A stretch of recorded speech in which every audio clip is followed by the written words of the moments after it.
Une fois, j'ai croisé un frère, mais vraiment par hasard, dans un tournoi de foot, on parlait de religion. On s'est posé dans une voiture et Wallah, il m'a dit un truc qui m'a donné chaud au cœur. Et depuis ce jour-là, je rêve, comme lui, comme il rêve. Il m'a dit, Ibrahim, tu sais, Allah subhanahu wa ta'ala, c'est nous le riche. Je dis oui. Il m'a dit, Ibrahim, tu sais, quand on rentre au paradis, on peut demander ce qu'on veut à Allah subhanahu wa ta'ala. Je dis, pourquoi pas? Il m'a dit, tu sais ce que je vais lui demander, moi? J'ai dit, tu vas demander quoi?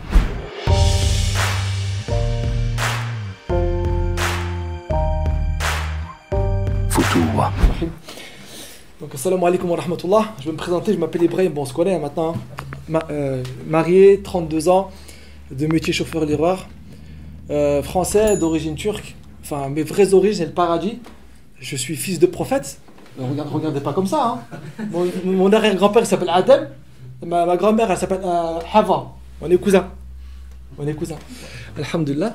C'était juste une anecdote. Donc je explique que je ne suis pas un savant, je ne suis pas imam comme a dit le frère. Je suis juste un frère qui vous aime pour Allah subhanahu wa ta'ala. Comment ça a commencé? Tout simplement, on est au quartier en train de gambader et puis on est en mode chicha, qu'Allah nous pardonne. Et il y a des frères qui sont nous visiter, ils nous ont parlé d'Allah et du prophète Mohammed Mustafa sallallahu alayhi wa sallam, ils nous ont boosté, on a aimé, et on s'est retrouvé à la mosquée, alhamdulillah. Après j'ai connu un imam, qu'Allah le préserve, Nihat Hoja Effendi, qui nous a initiés, qui nous a boostés et qui m'a dit, Ibrahim, ton travail, ce n'est pas de rester à la mosquée, ton travail, c'est de étudier les sciences religieuses, entre guillemets, de prendre les cours des savants, la plupart des Turcs, hein, parce que, enfin, ce n'est pas pour critiquer ou quoi que ce soit, c'est juste que la plupart, comme Jérémy, une fois, il m'a fait une critique, il m'a dit, vous, les Turcs, vous êtes des... Il m'a dit quoi? Il m'a dit, vous êtes des... Le mot qu'il a dit, vous êtes des égoïstes. Voilà. Il m'a dit, vous, les Turcs, vous êtes des égoïstes. Quand il m'a dit ça, franchement, j'avais envie de le frapper. Comment tu dis ça? Et après, il m'a dit, parce que vous êtes des égoïstes. Parce qu'il m'a dit, vous, les Turcs, vous travaillez que pour vous. Il a dit, tous vos prêches dans la mosquée sont en turc. Même l'imam, il parle en turc. Il n'y a rien en français. Et là, je dis, Wallah, il a raison. Il m'a dit, vous n'avez même pas un seul savant turc, son livre, il est traduit en français. J'ai dit, Wallah, il a tout à fait raison, c'est vrai qu'on est égoïste, on ne travaille pas sur ça. Et alhamdulillah, et petit à petit, on a commencé à travailler, on s'est dit, on va commencer à faire des khalaqat, enfin des piqûres de rappel. On a commencé à Arbon, au local, avec les petits jeunes du quartier, là. Après, on s'est retrouvé à la mosquée à Saint-Claude avec les frères. Après, à Nantua, des fois dans les bars à chicha, des fois on s'est retrouvé dans des bars. Enfin, le but, c'était pas de faire le prêche là-bas, mais on sait que les jeunes sont là-bas, donc on s'est déplacé pour aller leur parler d'Allah. Et alhamdulillah, on s'est retrouvé avec des jeunes qui sont revenus à la mosquée. Et l'histoire a commencé comme ça. Et aujourd'hui, on est là, alhamdulillah, on a notre local. Alhamdulillah. J'aime bien faire partager un petit peu tout le monde, afin de faire un truc interactif, comme on dit. Donc, on va commencer. Moi, j'ai un rêve. Donc, je voulais savoir, Hassan, c'est quoi ton rêve? T'as pas un rêve? Non, j'en ai pas. T'en as pas. Ali, t'as pas un rêve dans ta vie? Attends, il n'y a pas de rêve. Hassan, arrête. T'as un rêve, dis-toi. Ali, t'as un rêve dans ta vie? T'es proche d'Allah. Masha'Allah, t'es proche d'Allah. Ali, t'as un rêve? RS5. C'est quoi mon rêve? Au moins, il a pas menti. Nihat, t'as un rêve? Notre rêve, c'est de travailler pour la Oumma. Pour travailler la Oumma. On est dans cette route, on continue. Allah razousoun, ça va pour travailler la Oumma, mashallah, Allah razousoun. Moi, mon rêve, personnellement, je vais pas le cacher, moi, mon rêve, c'est d'être au paradis. Et à chaque fois que je sors de ma villa ou de ma tente, je sais pas ce qu'Allah va me donner, Inch'Allah, c'est ce que j'espère, hein. À chaque fois que je sors de ma villa, je croise le prophète Mohammed Mustafa sallallahu alayhi wa sallam. Je croise mon grand-père Adam alayhi salam. Je croise Nuh alayhi salam. Je croise Isa alayhi salam. Et quand je leur dis Assalamu alaikum wa rahmatullah, et que je leur dis Ya le prophète, Mahbabikum, venez chez moi, je vous invite pour manger le tacos, pour manger une grosse barbite, les inviter chez moi. C'est un rêve. Mais j'y crois. Avec certitude. Et après, je demande à Allah subhanahu wa ta'ala, bien sûr, je fais les sabab et je demande à Allah subhanahu wa ta'ala dans mes du'as. Avec certitude. C'est quoi la certitude? Juste pour mettre une petite parenthèse. Il a raconté, parce qu'en fait, on fait tous dua. Ya Rabbi, donne-moi ça. Ya Rabbi, donne-moi ça. La plupart on dit Ya Rabbi, donne-moi une femme, je peux me marier. Je sais qu'il y a des frères qui sont comme ça. Ou il y a des frères Ya Rabbi, la RS5, hein, Halil. Masha'Allah. Mais le problème, c'est que la plupart du temps, c'est qu'on rêve, mais on n'a pas la certitude qu'Allah va nous donner. C'est quoi la certitude? Pour vous donner juste un exemple. Vous savez, dans certains villages, où quand il fait sec et aride, quand il y a la sécheresse, quand il ne pleut pas, En fait, l'imam du village, il prend tous les villageois, il monte dans une colline, ils font dua pour qu'Allah subhanahu wa ta'ala donne la miséricorde et puisse donner la pluie. Et donc, dans un village, c'était pareil, il n'y avait pas de pluie pendant un bout de temps, ils ont demandé à l'imam, ils ont dit, ah imam, vas-y, on va à la colline, on va faire dua. Ils sont montés pour faire dua, pendant quelques temps, ça ne marchait pas. Allah subhanahu wa ta'ala ne donnait pas la pluie. Ils se sont dit, bon écoute, on va aller voir un autre shir qui habite plus loin, donc ils vont leur rendre visite, ils disent, ah shir, s'il te plaît, viens avec nous, fais dua pour nous, qu'on puisse avoir la pluie, parce que voilà, on est des gens, des agriculteurs, il nous faut la pluie. Donc ils vont chercher le shir il dit ok je viens, il arrive, il sort du village pour aller dans la colline, et quand il sort du village, l'imam il bloque. Il voit un enfant en face, il y a un enfant, il bloque, il regarde l'enfant, il dit mon fils, qu'est-ce que tu fais? Il a dit je vais venir avec vous. Il a dit tu vas venir faire dua avec moi? Il a dit je vais faire dua avec vous. Il s'est retourné, l'imam il se retourne vers les villageois, et il dit écoutez, est-ce que vous croyez notre dua va être la cause que la pluie va descendre? Ouais, on y croit. Vous êtes sûr? Ouais, on y croit. Vous avez la certitude? Ouais, on y croit, à fond. Hein. Il a dit, moi je crois que vous n'avez pas la certitude. Rentrons chez nous. Il dit, Shir, pourquoi tu nous fais ça? Il a dit, cet enfant, il a la certitude qu'Allah va donner la pluie, mais pas vous. Il a dit, pourquoi Yachir? Cet enfant, quand il est venu avec son parapluie. Puisqu'il avait la certitude que la dua allait marcher et qu'il allait pleuvoir. Et c'est pour ça que lui, il avait la certitude. Mais vous, je vois aucun qui a un parapluie. Vous n'avez pas la certitude. Tant que vous n'aurez pas la certitude, on n'ira pas. Pour faire comprendre que quand on demande quelque chose à Allah subhanahu wa ta'ala, il faut qu'on ait la certitude qu'Allah va donner. Allah c'est le riche, le Rani, c'est lui le riche. C'est lui qui détient les clés. Le paradis c'est à lui, l'enfer c'est à lui aussi. Qu'Allah nous préserve. Le monde c'est à lui, Dunya c'est à lui. Demandons à Allah avec certitude qu'il va nous donner, Inch'Allah. Ça c'est mon rêve. Par contre j'ai une crainte. Quelle est ta crainte par exemple, Edis? Ouais Edis. Aller en enfer, malheureusement, qu'Allah nous préserve. Il Kier? Pareil. Ulash? Pareil, on a tous cette crainte dans l'enfer, n'est-ce pas?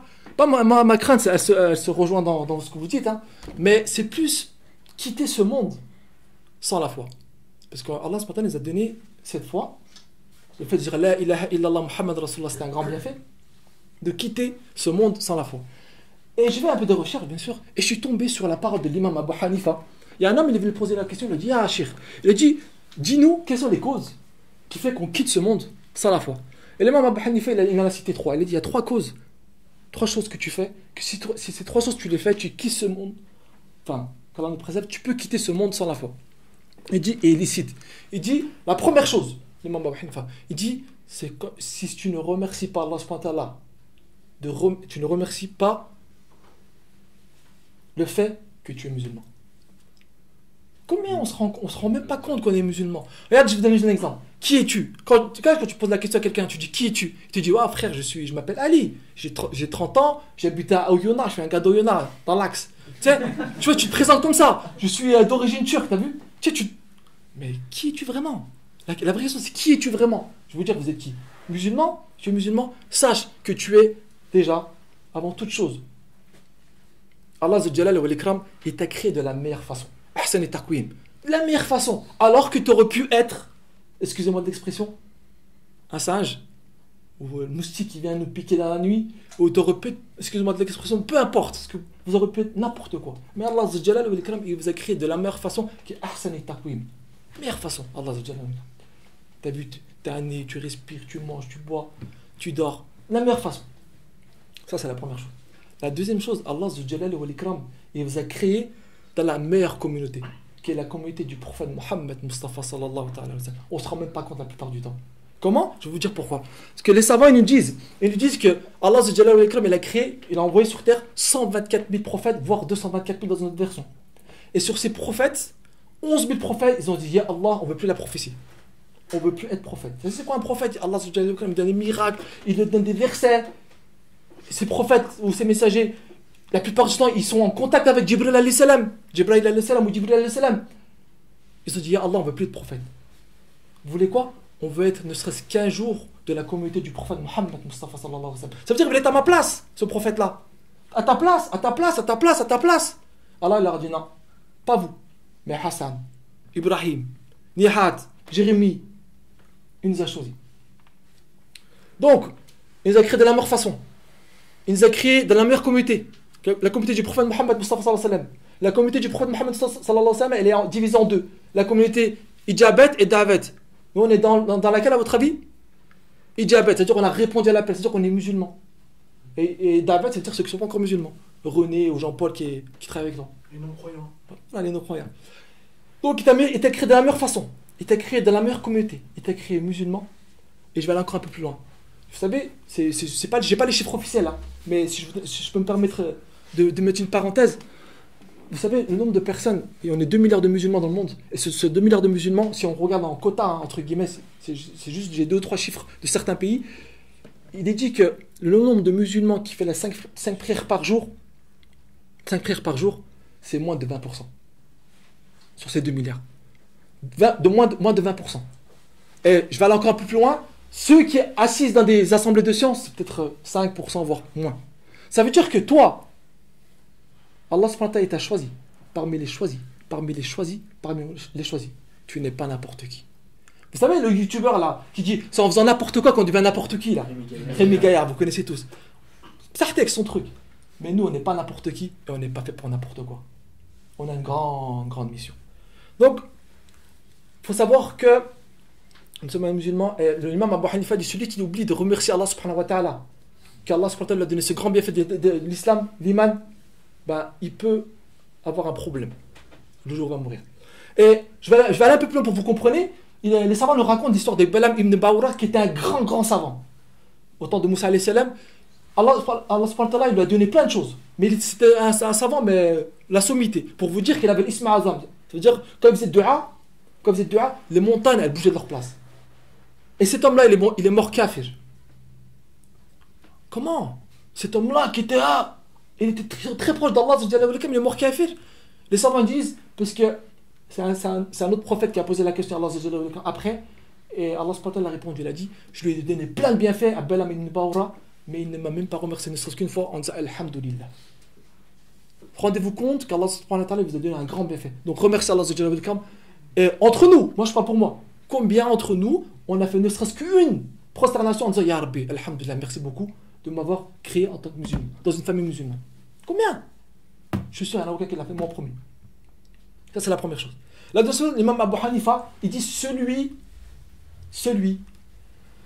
Allahumma salli ala Sayyidina Muhammad, il ne faut pas que j'oublie, c'est celui qui continue à emmener à la maison la nourriture illicite. Ça veut dire qu'il gagne son pain dans l'illicite, ça veut dire qu'il dans le haram, entre guillemets. Qui continue. Par exemple, malheureusement, c'est une critique que je vais faire, mais qui est censée pour les jeunes. Aujourd'hui, le frère va gagner 1500 euros, 2000 euros, 3000 euros, peu importe dans son travail, mais il va dire allez, je vais aller faire un ticket sportif. Mais c'est pas grave, c'est 5 euros, c'est 10 euros, mais c'est un poison. C'est un poison, et ça, c'est quand tu le mets dans ton halal, malheureusement, ça bouffe tout ton halal. Et l'imam Abu Hanifa dit celui qui continue avec l'argent illicite, ou la bouffe illicite, ou la nourriture, enfin, tous ces choses illicites, malheureusement, ça peut causer à sa foi le jour où il va mourir. Et la troisième chose, Allahumma salli ala Sayyidina Muhammad, faut pas que j'oublie. Donc j'ai dit, le fait de ne pas remercier Allah subhanahu wa ta'ala, le fait de continuer à manger du haram. Et la troisième chose, c'est de se sentir en sécurité en disant, c'est de dire, ouais, c'est bon, je suis musulman, je vais mourir musulman. De dire en gros, de ne pas craindre de mourir en tant que mécréant. Il faut avoir cette crainte de dire, il ne faut pas croire qu'on va rentrer au paradis en marche arrière. Ou en mode VIP. Hein. Il faut, les savants, c'est eux qui ont le plus peur d'Allah. Eux, quand tu es assis dans leurs assemblées, Allah subhanahu wa ta'ala m'a permis, je vous jure, hein, c'est des gens, comme l'a dit frère Jérémy tout à l'heure, c'est d'humilité, mais ils ont tellement peur du dernier instant. Si je vais partir en tant que musulman.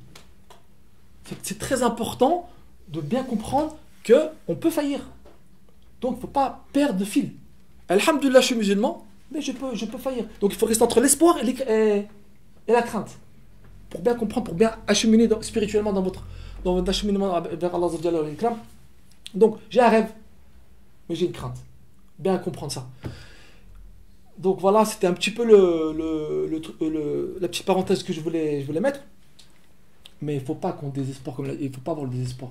Comme l'a dit le frère Jérémy, il faut qu'on ait espoir que Allah, on va rentrer dans sa miséricorde et on va rentrer dans son paradis qui est très large. Mais le mot large, je ne sais pas s'il suffit. Je vais juste mettre une parenthèse. Une fois, j'ai croisé, il faut rêver, mais vraiment rêver très très loin. Allah, c'est lui le gagnant, c'est lui le riche. Une fois, j'ai croisé un frère mais vraiment par hasard, dans un tournoi de foot, on parlait de religion. On s'est posé dans une voiture et Wallah, il m'a dit un truc qui m'a donné chaud au cœur. Et depuis ce jour-là, je rêve, comme lui, comme il rêve. Il m'a dit, Ibrahim, tu sais, Allah subhanahu wa ta'ala, c'est lui le riche. Je dis oui. Il m'a dit, Ibrahim, tu sais, quand on rentre au paradis, on peut demander ce qu'on veut à Allah subhanahu wa ta'ala. Je dis, pourquoi pas? Il m'a dit, tu sais ce que je vais lui demander, moi? J'ai dit, tu vas demander quoi? J'étais vraiment inquiet, surpris. Tu sais, dire, mais qu'est-ce qu'il va demander à Allah subhanahu wa ta'ala? Il va demander des khouris? Je sais que vous allez demander des khouris, vous. Il va demander quoi? Une Porsche? Il va demander une chamelle? Je sais pas, il va demander quoi? Il m'a dit, je voudrais, quand je suis devant Allah, je dis, Ya Rabbi, donne-moi, montre-moi, en mode DVD ou je sais pas quoi, comment tu as créé les cieux et la terre, du début jusqu'à la fin. Comment tu as fait avec Adam alayhi salam? Quand elle t'a créé Adam alayhi salam, quand les anges sont prosternés devant lui, je veux tout voir, je veux voir ta grandeur, comment s'est passé tout ça. J'ai dit, la ilaha illallah. Il m'a ouvert une fenêtre que j'avais jamais imaginée. Elle allait trop loin pour moi. Une ouverture du cœur, mais énorme. Et j'ai dit, moi, je veux la même chose que toi. Rêvez, les gars, on a perdu ce rêve. Mais après, il y a un frère, je me rappelle, j'avais posé une question en pleine. Il m'a dit, ce qu'il m'a dit, je lui ai demandé quoi? Je lui ai demandé beaucoup de pastèques, parce que j'aime beaucoup les pastèques. Moi, Machallah, il aime la pastèque, il demande la pastèque, alhamdulillah. Ne perdez pas espoir et rêvez. On a perdu ce rêve. La dernière fois, j'ai parlé avec un frère. Limite, il m'a dit, frère, tant que je rentre au paradis, ça suffit. Mais frère, comment? Comment je rentre au paradis, ça suffit? Quand le prophète Mohammed Mustafa sallallahu alayhi wa sallam, il nous apprend, il dit, demandez Firdaus au plus haut niveau. Nous, on dit, tant que je rentre, ça suffit. On est désespéré, comme a dit le frère. Espoir et rêver. Juste, je finis avec la petite histoire que j'aime bien raconter tout le temps. Wallah, elle me donne chaud au cœur en général. C'est pas une histoire, c'est ce qui va se passer, Inch'Allah, qu'on va voir tout ça. C'est quand on va rentrer au paradis, Inch'Allah. Allah va nous permettre. Quand on va rentrer au paradis, vous avez vu, quand tu écoutes une musique, peu importe la musique, on va pas rentrer dans des détails, dans le halal, le haram, vous savez très bien si c'est interdit ou pas, mais quand tu écoutes une musique, peu importe dans Dunya, elle dure 3 minutes 30 voire 4 minutes maximum. Vous avez remarqué? Parce que les ingénieurs du son, ils font exprès, parce que si ce son venait s'éterniser dans ta tête, tu vas pas aimer, donc tu vas zapper. Donc il faut 3 minutes 34 minutes, peu importe la musique. Rap, R&B, peu importe. Sauf une musique qui s'appelle Horon chez nous, je peux te dire, ça peut durer 15 minutes, c'est le même rythme, les gens ils dansent sur ça. J'ai jamais compris comment ils font. Oui, c'est une petite parenthèse. C'est ça. Et c'est une région vers chez nous, c'est les Samsung en fait. C'est une danse qui est vraiment. Ouh. Oui, on va pas dans les détails. Et on les aime, hein, qu'Allah les préserve. Et les savants nous disent que quand on va rentrer au paradis, la première mélodie qu'on va écouter, Allah elle va nous donner une mélodie, elle va durer pendant 70 ans, mais ça va être. Je peux pas décrire, je sais pas, mais ça va être quelque chose de magnifique. Et là, Allah subhanahu wa ta'ala va poser il va poser la question aux habitants du paradis. Alors, vous êtes contents? Dis Allah, bien sûr qu'on est content. On n'est pas en enfer, on est au paradis. Et tu nous donnes cette mélodie magnifique. Il va dire, vous voulez mieux que ça? Ya Allah, c'est possible. Bien sûr que c'est possible. Et là, Allah subhanahu wa ta'ala, il va appeler les serviteurs du paradis, enfin des roulis, que vous connaissez. Je sais qu'il y a des frères qui font des études sur ça. Il va appeler les roulis, il va dire, venez chanter pour mon peuple. Et là, les roulis vont chanter. Et là, je ne peux pas vous décrire qu'est-ce que c'est, je ne sais pas, je ne connais pas, mais ça fait quelque chose de sublime, magnifique, je ne sais pas si les mots suffisent. Et là, après, Allah va poser la question, vous êtes content? Ya Allah, bien sûr qu'on est content, on n'est pas en enfer, on est au paradis, tu nous donnes ça. Vous êtes content? Vous voulez mieux que ça? Ya Allah, c'est possible. Bien sûr que c'est possible. Et là, Allah il va appeler Daoud alayhi salam. Ya Daoud, viens, récite pour mon peuple. Daoud alayhi salam, il avait tellement de belles voix qu'Inch'Allah, qu'on a reçu une voix là au paradis. Il avait tellement une belle voix qu'à chaque fois qu'il lisait le livre saint, les montagnes elles bougeaient de leur place. Imagine-toi quand Daoud alayhi salam va commencer à réciter pour toi, je ne sais plus si c'est les montagnes ou c'est ton cœur, mais il y a quelque chose qui va sauter, c'est sûr. Et après, Allah va poser la question, vous êtes content? Ya Allah, bien sûr qu'on est content, on est au paradis, on n'est pas en enfer. Daoud alayhi salam quoi. Vous voulez mieux que ça? Ya Allah, c'est possible. Bien sûr que c'est possible. Et là, Allah va dire, Ya Muhammad Mustafa sallallahu ta'ala alayhi wa sallam, cet homme que tu as toujours désiré avoir, que tu as juste entendu son blaze, excusez-moi l'expression, juste son blaze, mais qui a fait trembler ton cœur. Tu as toujours voulu le voir, ou même dans ton rêve, tu as essayé de dire, Ya Rabbi, fais en sorte que je puisse le voir dans mon rêve. Mais peut-être qu'Allah t'a pas payé encore, qu'Allah nous permet tous, Inch'Allah, de le voir dans notre rêve. Mais c'est un mujde, c'est un bienfait si tu le vois dans ton rêve. Et pour ça, me dit celui qui me voit dans mon rêve, c'est qu'il m'a vraiment vu et je vais l'intercéder le jour du jugement dernier. Et là, le prophète Mohammed Mustafa sallallahu alayhi wa sallam va être en face de toi. Allah. Et là, Allah va poser la question, vous êtes content? Ya Allah, bien sûr qu'on est content. paradis. Pas ne pas en enfer, on est au paradis. On a Mohammed Mustafa sallallahu alayhi wa sallam qui récite pour nous le Coran. Et là, il va poser la question à Allah. Il va dire, vous voulez mieux que ça? Ya Allah, c'est possible. Et là, Allah va dire, Ya Ridwan. Ridwan, c'est un ange du paradis. Il va dire, enlève le voile qui est entre moi et mes serviteurs, c'est moi qui va réciter pour mon pote, pour mon peuple. La ilaha illallah. Le Graal, je sais pas si ça suffit, mais c'est Allah, il est là, en face de toi. Par contre, je vais juste mettre une petite bémol, si je peux me permettre. Les savants nous disent qu'il y a une divergence sur ça. Les savants nous disent qu'il y a certaines personnes, ils vont rentrer au paradis, mais ils n'auront pas l'accès à voir Allah subhanahu wa ta'ala. Il y a une divergence. Il y a certains savants qui disent que tout le monde a accès à Allah subhanahu wa ta'ala, de voir. C'est pour ça que les savants disent, quand vous faites dua, Ya Rabbi, fais en sorte que je puisse te voir le jour au paradis, Inch'Allah. N'oubliez pas de demander ça, Inch'Allah. Ya Rabbi, je veux te voir au paradis. Ya Rabbi, je veux te voir au paradis. Et demandez pas que le paradis, demandez Allah subhanahu wa ta'ala. Si vous avez Allah, vous avez tout. On va faire dua, Inch'Allah. Si vous voulez partager quelque chose, la question après, Inch'Allah. La question, Inch'Allah, après. Jamais tu veux rajouter quelque chose? Donc on va faire dua, mais je vais faire dua, Inch'Allah. Sachez que le prophète Mohammed sallallahu alayhi wa sallam il dit que quand 40 personnes se réunissent et qui font dua, l'invocation est exaucée. Une dua, mais avec un amin sincère. Avec un amin sincère dans votre cœur, Inch'Allah, qu'Allah subhanahu wa ta'ala puisse nous donner ce qu'on veut, Inch'Allah. Par contre, juste une question. Est-ce qu'il y a quelque chose qui veut une demande spéciale? Que je la demande? Non? Tu veux te marier, frère? Je te demande aussi. tu veux quoi? RS5? Demande. Que je puisse voir Allah subhanahu wa ta'ala. Inch'Allah, mais de toute façon, ça va faire partie. Allahumma amin. A'udhu billahi minash shaitanir rajim. Bismillahir rahmanir rahim. Alhamdulillahi rabbil alamin. Wassalatu wassalamu ala rasulina Muhammadin wa ala alihi wa sahbihi ajma'in. Ya akram al-ikramin, ya arhamar rahimin, ya zal jalali wal ikram. Ya Rabbil Alamin, on te remercie parce que tu nous as donné la foi, Ya Rabbil Alamin. Tu nous as permis de dire La ilaha illallah, Muhammadun Rasulullah. Ya Rabbil Alamin, on te remercie pour tous les bienfaits que tu nous as donnés, Ya Rabbil Alamin. Ya Akram al-Ikramin, Ya Arhamar Rahimin, Ya Zul Jalal wal-Ikram. On est des pécheurs, on a fait tellement de péchés qu'on ne se rend même pas compte, Ya Rabbi. Pardonne nos péchés, Ya Rabbil Alamin. Fais en sorte qu'on puisse te retourner avec un cœur saint, Ya Rabbil Alamin. Ya Akram al-Ikramin, Ya Arhamar Rahimin. Fais en sorte qu'on soit des bons musulmans qui obéissent nos parents, Ya Rabbil Alamin. Fais en sorte, Ya Rabbil Alamin, que nous, les frères qui sont, Inch'Allah, qu'on puisse œuvrer pour ta religion, Ya Rabbil Alamin. Ya Rabbil Alamin, donne la droiture, Ya Rabbil Alamin. Allahumma Rabbana atina fi dunya hasanatan wa fil akhirati hasanatan wa qina azaban nar. Rabbana ighfir wa li walidayya wa lil mu'minina yawma yaqumul hisab. Bi rahmatika ya arhamar rahimin. Ya Rabbil Alamin, fais en sorte qu'on puisse être au paradis avec le prophète Mohammed Mustafa sallallahu alayhi wa sallam, avec tous les prophètes, qu'on puisse te voir, Ya Rabbil Alamin. Qu'on puisse te voir, Ya Rabbil Alamin. Qu'on puisse te voir, Ya Rabbil Alamin. Subhanaka rabbika rabbil izzati amma yasifun wa salamun alal mursalin walhamdulillahi rabbil alamin. Al-Fatiha.